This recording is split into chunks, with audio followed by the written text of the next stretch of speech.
Hello everyone, very good morning to all of you. आज है 23 मार्च 2022। तो आज के इस वीडियो में हम लोग आज के इंपॉर्टेंट करंट अफेयर डिस्कस करेंगे। पीडीएफ और टेलीग्राम दोनों का लिंक मैंने वीडियो के डिस्क्रिप्शन में दिया हुआ है, इसलिए आप दोनों को अवेल कर सकते हो डिस्क्रिप्शन में। आज करंट अफेयर से पहले आप सभी को बता देना चाहता हूं कि आज है शहीद दिवस। शहीद आजम भगत सिंह, सुखदेव और राजगुरु को आज ही के दिन अंग्रेज़ों के द्वारा फांसी लगाई गई थी लाहौर जेल में। तो आज के दिन इन सभी शहीदों को याद करना आपकी जिम्मेदारी बनती है और एक तरीके से भारतीय होने के नाते आपका कर्तव्य भी बनता है। जरा सोचिए, जिस उम्र में आप अपने पिता के खर्चों पे पल रहे हो, उस उम्र पे इन तीनों ने हंसते हुए फांसी के फंदे को चूम लिया था। तो आज झुककर इन्हें सलाम करिए, भारत माँ के सपूतों को, और आज से कसम खाइए कि हाँ, जो भी करेंगे देश हित में करेंगे। हमेशा इनकी जो कुर्बानी है, इनका जो बलिदान है, वो कभी भी ज़ाया नहीं जाना चाहिए। 23 मार्च 1931 कभी नहीं भूलना है हमें। तो चलिए शुरुआत करते हैं आज के करंट अफेयर की। पहला क्वेश्चन है आज का, international day for the elimination of racial discrimination has been observed on which date. अभी हाल ही में नस्ली भेद के उन्मूलन के लिए अंतर्राष्ट्रीय दिवस कौन से दिन हम लोगों ने मनाया है? यह दिवस हम लोगों ने 21 मार्च को मनाया है, परसों के दिन। और इस बार 2022 की थीम थी voices for action against racism. ये दिवस बेसिकली इसलिए मनाया जाता है कि आप इस चीज़ को समझें कि जब आप नस्ली भेदभाव करते हो तो वो समाज के लिए कितना ज़्यादा घातक हो सकता है। काले गोरे के भेद से कुछ भी नहीं होता है। हमें लोगों की स्पेशलिटीज़ को पहचानना चाहिए, उनकी खूबियों को पहचानना चाहिए। और हमारे कॉन्स्टिट्यूशन का कौन सा आर्टिकल इसके अगेंस्ट है? तो ध्यान रखिएगा, आर्टिकल 15 हमें बताता है कि हमें नस्ली भेदभाव कतई नहीं करना है, चाहे वो बर्थ प्लेस के आधार हो, चाहे वो नस्ल के आधार पर हो, चाहे कास्ट के आधार पर हो, किसी भी आधार पर। Article 15 fundamental right to equality. अगला क्वेश्चन है, अभी हाल ही में 2022 का बहरैन ग्रैंड प्रिक्स फार्मूला 1 किसने जीता है? तो इस बार का बहरैन ग्रैंड प्रिक्स फार्मूला 1 जीता है चार्ल्स लेरक ने। चार्ल्स लेरक फरारी टीम से खेलते हैं और इसके अलावा मोनाको के खिलाड़ी हैं। सेकंड नंबर पे रहे कार्लोस सेंस, ये भी फरारी टीम से हैं लेकिन स्पेन के खिलाड़ी हैं। और थर्ड नंबर पे इस बार रहे Lewis Hamilton. Hamilton Mercedes team से हैं और ब्रिटिश खिलाड़ी हैं। और इस बार का ये ग्रैंड प्रिक्स कहाँ पर हुआ? तो जाहिर सी बात है, बहरैन ग्रैंड प्रिक्स है तो बहरैन में ही होगा। इस बार बहरैन के इंटरनेशनल सर्किट में इसका आयोजन किया गया। अगला क्वेश्चन है, अभी हाल ही में ये कौन सी कॉफ़ी टेबल बुक है जिसको रिलीज़ किया गया स्पोर्ट्स स्टार और द हिंदू ग्रुप के द्वारा? तो इस किताब का नाम है, ये जो आप पिक्चर में सभी के हाथ में देख रहे हो, ये कॉफ़ी टेबल्ड बुक है और इसका नाम है रोड 2000। अब देखिए इस किताब का जेस्ट क्या है। सबसे पहले तो ये समझिए कॉफ़ी टेबल्ड बुक क्या होती है। कॉफ़ी टेबल्ड बुक एक ऐसी किताब को बोला जाता है जिसमें सिर्फ और सिर्फ फोटोज़ लगाई जाती हैं, सिर्फ इसमें पिक्चर्स होती हैं, कोई भी राइटिंग नहीं होती है। कॉफ़ी टेबल्ड बुक बोलने के पीछे इसका मेन मोटो ये है कि जैसे कि आप कॉफ़ी शॉप्स में जाते हो या फिर मान लीजिए आप किसी ज्वेलरी स्टोर में जाइए, किसी शोरूम पे जाइए, तो वहाँ पर आपको कॉफ़ी टेबल्ड बुक रखी हुई मिलती है कि जिन्हें आप कैजुअली पलटते रहते हो और देखते रहते हो। So that's why they are known as coffee tabled book, क्योंकि इसमें सिर्फ पिक्चर्स होती है। तो अभी क्या है कि इंडियन क्रिकेट की पूरी जर्नी, हम भारतीयों ने कब से क्रिकेट खेलना शुरू किया, और अभी हाल ही में इस बार 6 फरवरी 2022 को भारत ने जब वेस्ट इंडीज़ के अगेंस्ट अहमदाबाद में वनडे इंटरनेशनल खेला था, तो इसी के साथ भारत के टोटल 1000 वनडे इंटरनेशनल हो गए। तो इस उपलक्ष्य में इस किताब को अब जाकर लॉन्च किया गया है जिसका नाम है रोड 2000, मतलब 1000 वनडे इंटरनेशनल की पूरी कहानी यहाँ पर इंडियन क्रिकेट की दिखाई गई है इन पिक्चर्स के थ्रू। और इसके विमोचन पे कई सारे मशहूर क्रिकेटर यहाँ पर मौजूद थे, जैसे कि दिलीप वेंगसरकर, सुनील गावस्कर हो गए, और सईद किरमानी भी थे यहाँ पर, और मोहम्मद अजरुद्दीन थे। ये सभी क्रिकेटर यहाँ पर मौजूद थे। तो अल्टीमेटली बोल सकते हो ये किताब इंडियन क्रिकेट को ट्रिब्यूट करी गई है। अगला क्वेश्चन है, अभी हाल ही में sports star of the year award male category में किसने जीता है? स्पोर्ट्स स्टार एसएस अवार्ड में। देखिए, ये जो अभी पूरा ये जो प्रोग्राम किया गया है जिसमें किताब लॉन्च करी गई है, ये प्रोग्राम हुआ है ताजमहल होटल पे मुंबई में। तो उसी के दौरान यहाँ पर sports star of the year award male category में दिया गया। ये अवार्ड दिया गया इस बार नीरज चोपड़ा को। नीरज चोपड़ा पिछले साल के टोक्यो ओलंपिक्स में गोल्ड मेडलिस्ट हैं भारत की तरफ से इकलौते। और यहीं पर अगर आपसे पूछा जाए फीमेल कैटेगरी में sports of the year award किसको दिया गया है, तो ये मीराबाई चानू को दिया गया है, क्योंकि इन्होंने रजत पदक जीता था टोक्यो ओलंपिक्स में। इवन इतना ही नहीं, टोक्यो ओलंपिक्स में पिछले साल पहला मेडल अगर किसी भारतीय ने जीता था तो वो मीराबाई चानू थी। सबसे पहले इन्होंने ही मेडल जीता था। अगला क्वेश्चन है, who has been conferred with the life time achievement award at sports star SS award 2022। Same event से ही एक और क्वेश्चन कि इस इवेंट में लाइफ टाइम, तो ये हैं अजीत पाल सिंह, और Ajit Pal Singh Indian hockey team के कैप्टन रह चुके हैं, तो इनको लाइफ टाइम अचीवमेंट अवार्ड इनके खेल के लिए दिया गया है।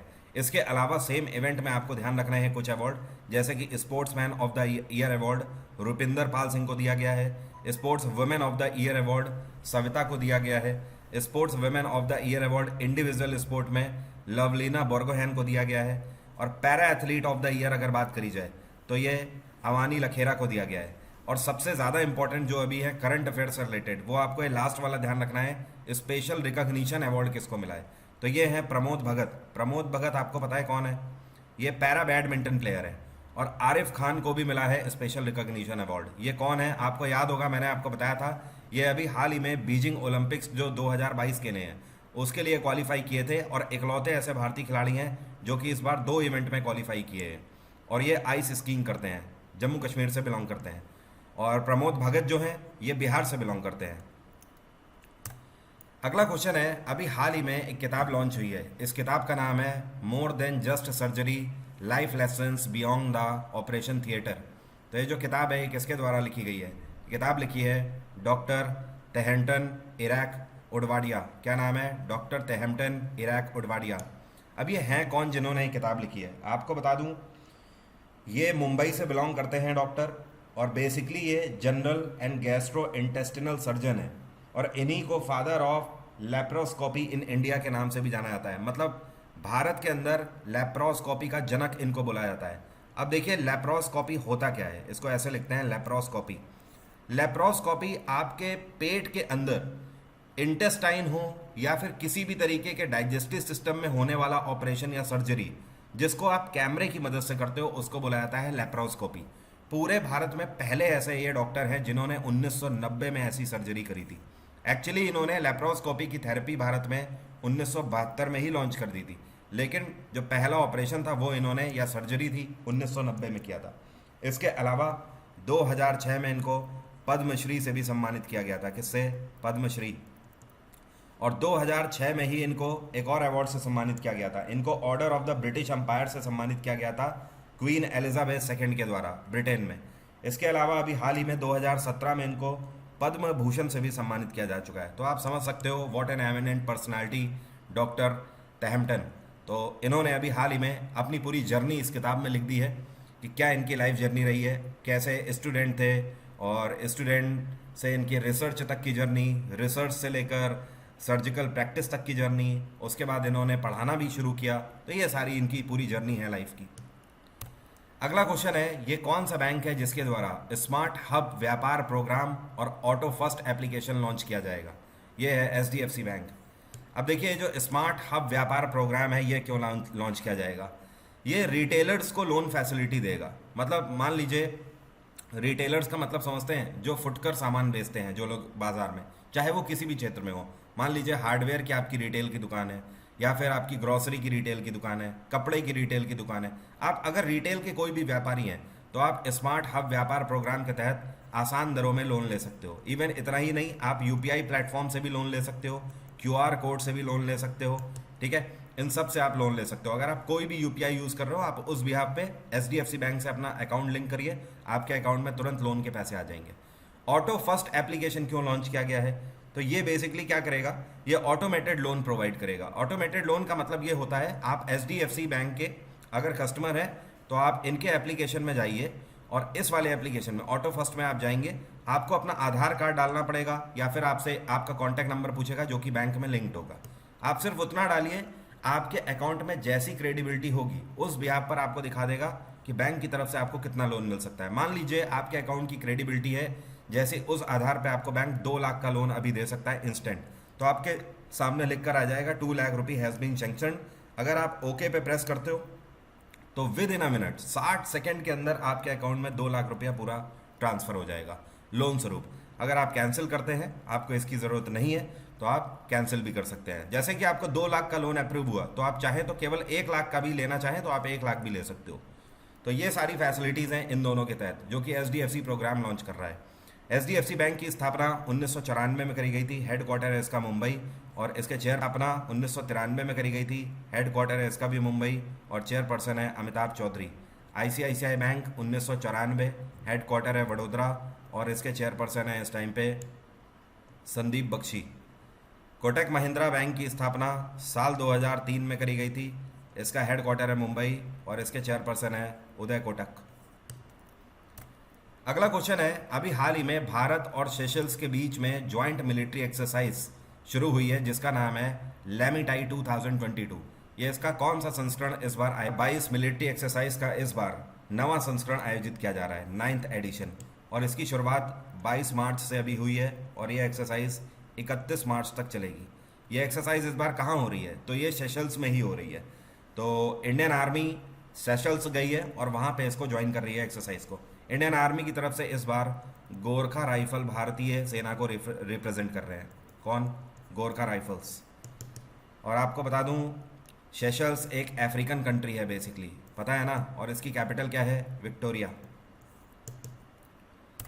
अगला क्वेश्चन है, ये कौन सी भारतीय इकोनॉमिस्ट हैं जिनको अभी यूनाइटेड नेशंस की एडवाइजरी बोर्ड में मेंबर के रूप में शामिल किया गया है? तो ये भारतीय अर्थशास्त्री जिनको संयुक्त राष्ट्र के सलाहकार बोर्ड के सदस्य के रूप में चुना गया है, इनका नाम है जयति घोष। कौन है? जयति घोष। और जयति घोष है कौन बेसिकली? ये जेएनयू के इकोनॉमिक स्टडीज़ और प्लानिंग की चेयरपर्सन रह चुकी हैं, और इसके अलावा जेएनयू की प्रोफेसर भी रह चुकी हैं। तो इनको यूएन के एडवाइजरी बोर्ड में शामिल किया गया है। क्या केवल इन्हीं को शामिल किया गया है? तो आंसर है नो। पूरे दुनिया भर से 12 सदस्यों को अभी हाल ही में एडवाइजरी बोर्ड में शामिल किया गया है। तो ये इकलौती भारतीय है। यूनाइटेड नेशंस की स्थापना 1945 में करी गई थी, हेडक्वार्टर है न्यूयॉर्क, और यूएन के इस टाइम पे प्रेसिडेंट कौन है? ये हैं एंटोनियो गुतरेस। कौन है? Antonio Guterres. अगला क्वेश्चन है, इंटरनेशनल डे ऑफ फॉरेस्ट अभी हाल ही में हम लोगों ने कौन से दिन मनाया? हिंदी में इसी को अंतर्राष्ट्रीय वन दिवस या विश्व वानिकी दिवस के रूप में भी मनाया जाता है। इसको हम लोग हर साल 21 मार्च को मनाते हैं, और इस बार 2022 की इसकी थीम थी forest and sustainable production and consumption. यह दिवस बेसिकली इसलिए मनाया जाता है कि हम लोग इस बात को समझें कि हमारे इस अर्थ में रहने के लिए जो फॉरेस्ट हैं, जो वन हैं, यही हमारे जीवन की लाइफलाइन है। अगर हम वनों को ही काट देंगे, पेड़ पौधों को ही सुरक्षित नहीं रखेंगे, तो जाहिर सी बात है ऑक्सीजन की कमी हो जाएगी, और ये हमारे लिए खतरा हो जाएगा। ओजोन लेयर भी लगातार इसी वजह से डैमेज होती चली जा रही है। आज का दिन क्यों इम्पोर्टेंट है? उसके 2 कारण हैं, मैंने आपको पहले भी बताया हुआ है। क्योंकि 23 मार्च है, और 23 मार्च को शहीद आज़म भगत सिंह को हम लोग याद करते हैं, उनकी कुर्बानी को। मैंने आपको पहले भी बताया था, आज के दिन को मैं बड़ा बनाना चाहता हूँ एक बार फिर से। तो इसलिए आज के दिन रात 9 बजे से एक नई सीरीज़ मैं यूट्यूब पर एक्सक्लूसिव स्टार्ट कर रहा हूँ आपके लिए। ये पूरा कोर्स 15 दिन का मैंने स्टार्ट किया है। जैसे कि ल्यूसेंट सीरीज़ थी, वैसे ही 1500 MCQs की PYQ सीरीज़ इस बार मैं स्टार्ट कर रहा हूँ। डेली शाम को 9 बजे क्लास हुआ करेगी। 23 मार्च आज से स्टार्ट हो रही है, और 6 अप्रैल को जाके बैच ख़त्म होगा। इस सीरीज़ का नाम है जुगाड़ सीरीज़। इस सीरीज़ को देखना मत भूलिए। डेली शाम को अब मेरी और आपकी रात में 9 बजे यूट्यूब पर मुलाकात हुआ करेगी। आप अभी भी देख सकते हो, चैनल पे आपको लाइव क्लास दिख रही होगी। सेटअप है 9 बजे के लिए, तो आज रात में 9 बजे मिलना मत भूलिए। और ध्यान रखिएगा, जब पूरे आपके 15 दिन की क्लास हो जाएंगी, तब 15वीं क्लास के बाद आपको इसकी पूरी PDF मैं दूंगा। हर क्लास में आपको इसकी PDF नहीं मिलेगी। अगला क्वेश्चन है, अभी हाल ही में ये कौन सा राज्य है जहां पर बीरेन सिंह ने एक बार फिर से मुख्यमंत्री के रूप में शपथ ली है? तो बीरेन सिंह पहले भी मणिपुर के मुख्यमंत्री थे, और हम सभी को पता है अभी विधानसभा के इलेक्शन हुए हैं मणिपुर में, तो एक बार फिर से बीरेन सिंह यहाँ के मुख्यमंत्री बन गए हैं। ये कौन सा कार्यकाल है इनका? ये दूसरा कार्यकाल है, दूसरी बार ये अगले 5 साल के लिए मुख्यमंत्री बन गए हैं। और पार्टी तो आपको पता ही है ना, बीजेपी। और मेघालय में कॉनरेड संगमा की सरकार है। अच्छा, मणिपुर में इस टाइम पे गवर्नर कौन है जिन्होंने इनको शपथ दिलाई है? तो ये हैं ला गणेशन। कौन है? ला गणेशन। और त्रिपुरा में बिप्लब कुमार देब की सरकार है। आसाम में हिमांता बिस्व शर्मा की सरकार है। अगला क्वेश्चन है, ये जो आपको पिक्चर में दिख रहे हैं, इनका नाम है सरदार बर्डी मुखमेदेव। क्या नाम है? सरदार बर्दी मुखमेदेव। ये अभी हाल ही में कौन से देश के नए राष्ट्रपति बने हैं? तो ये राष्ट्रपति बने हैं तुर्कमेनिस्तान के, और इन्होंने अपने पिता को सक्सीड किया है। इनके पिता का नाम है गुरबांगुली बर्डी मुखमेदेव। क्या नाम है? यहाँ पर मैं लिख देता हूँ, गुरबांगुली बर्डी मुखमेदेव। ठीक है, तो इन्होंने अपने पिता को सक्सीड किया। इनके पिता तुर्कमेनिस्तान में 2006 से लेकर 2022 तक राष्ट्रपति रहे हैं।